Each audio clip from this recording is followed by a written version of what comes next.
The jungle air of Ecuador was thick with humidity, buzzing with insects and the distant calls of wild birds. For Elisabeth, the jungle was not just a place, it was a calling. But her greatest calling was not the mission field. It was love rooted in faith. Years earlier, Elisabeth met a passionate young missionary named Jim Elliot. Jim was known for his deep devotion to God and his burning desire to reach people who had never heard the gospel. Their relationship was not built on romance alone. It was built through letters filled with scripture, prayers, and a shared dream to serve God together. They waited patiently before marrying, believing love should never compete with God's purpose. When they finally became husband and wife, their joy was overflowing. They moved to Ecuador as missionaries, excited to share Christ's love with indigenous tribes living deep in the rainforest. Among those tribes was a group known for violence and isolation from the outside world.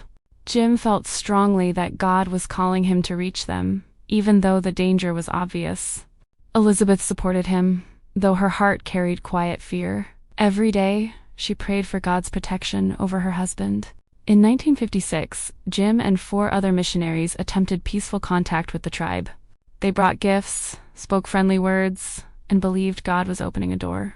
But one afternoon, everything changed. Elisabeth received devastating news.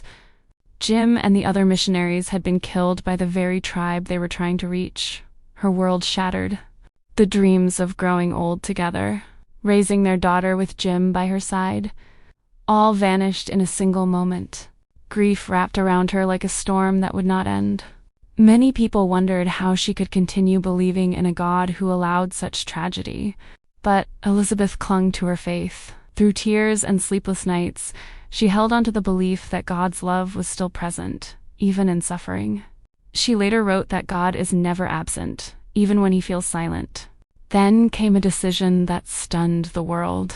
Instead of turning away in anger, Elisabeth felt God calling her back to the very tribe that had taken her husband's life. With extraordinary courage, she chose forgiveness over bitterness.